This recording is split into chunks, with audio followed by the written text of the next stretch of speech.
Hi, everybody, and welcome back to the channel.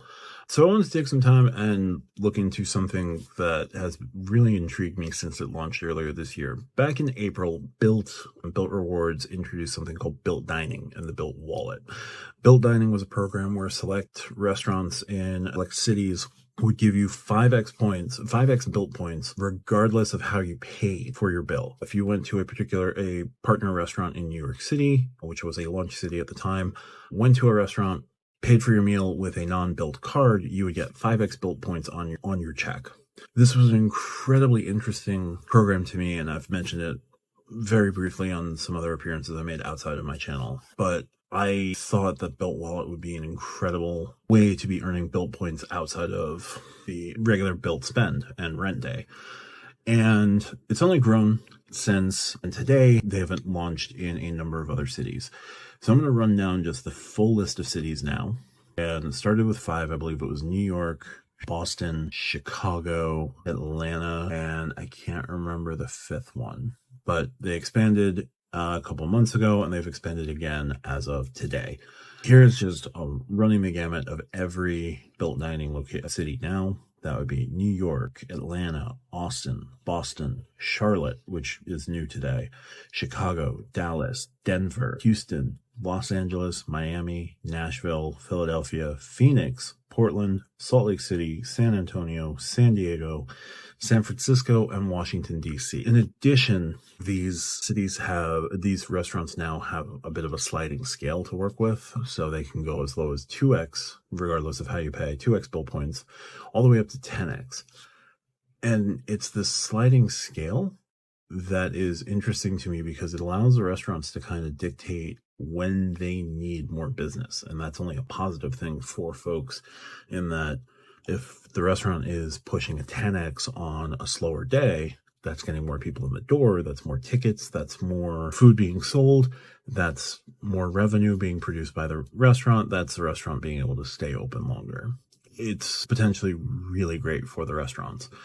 Now, if a restaurant's performing particularly well, or there's days on the calendar that work no matter what for them, they can lower their bonus down to 3x or 2x or whatever they see fit.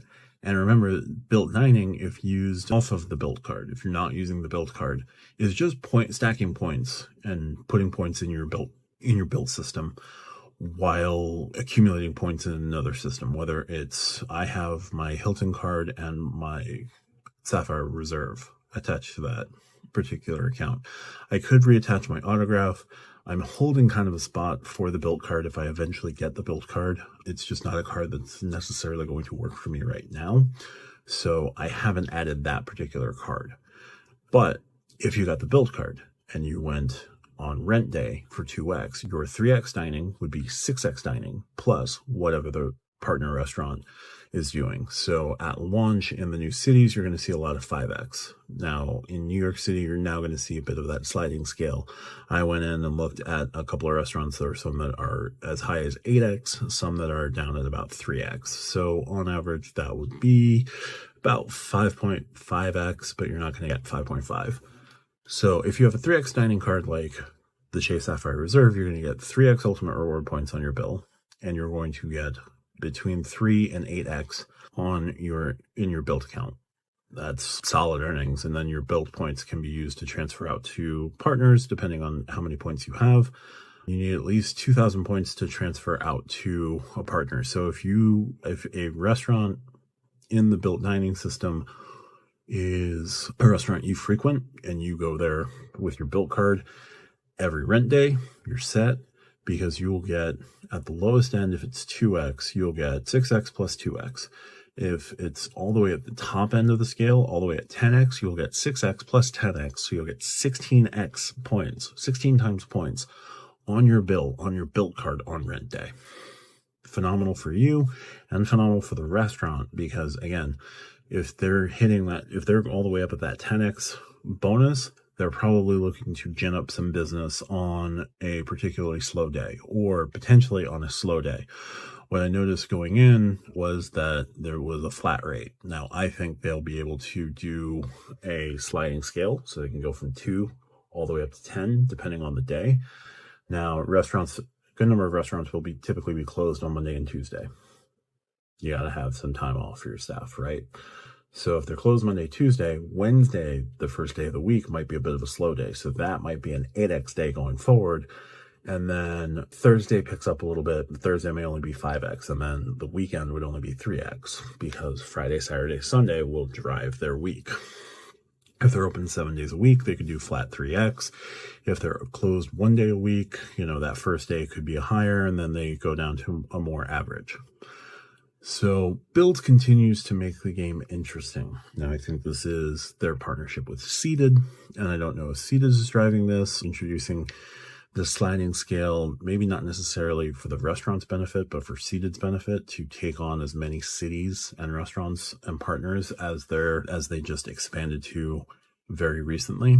But overall, this is great for partner restaurants, because if they're able to slide the scale based on their business need, on those slower days, they're going to now be able to get a lot more business, which will get more food out the door, which will get more money in, which will get better sales, which will keep the restaurant open, right? And be able to pay their employees and just go from there. So Bilt continues to make the game interesting. I want to see where Bilt Wallet goes next. I want to see if there's a new category that it might take on. I want to see if there's somewhere else where they can make some disruptions. Now, the Bilt card, I'll probably go in depth on another time. I think it's a really good card, but my thoughts on it have changed over time the more that I've learned about it. But Bilt Dining, Bilt Wallet, the whole Bilt platform is game-changing across points and miles game. Ability to earn points on rent. The potential of Bilt Protect, which if you saw my What If Wells Fargo just went ahead and bought Bilt, I expanded on a great deal on what Bilt Protect could be. And Bilt Dining and the Bilt Wallet, the ability to put other credit cards onto Bilt's platform and still get Bilt points. I don't think there's any other credit card system that does that. There's Rakuten, which is point and cashback stacking through Rakuten itself, but that's a shopping portal, right? Then all of the, there's a lot of major airlines that have a shopping portal or dining portal. I'm using, I recently signed up for Marriott's Eat Around Town. I'm having a bit of a tough time with that, but the same restaurants that are on Eat Around Town are also on Hilton Honors Dining, or also on American Airlines Dining, because it's all the same back end. Right, Bilt Wallet can change that. Now they're working with Seated. Maybe if they also work with the same back end that powers American Airlines, et cetera, et cetera, et cetera, they'll add even more partners that way. I'm going to download the Seated app and look to see if there's a way to suggest a restaurant in Seated and kind of push beyond the city limits of New York City, because I live not necessarily in the city, but not terribly far. So we'll see what happens. But I just wanted to take some time and talk through how I think Bilt Dining and the Bilt Wallet continue to change the game for the better. But for more, like, share, subscribe. Talk to you soon. Bye.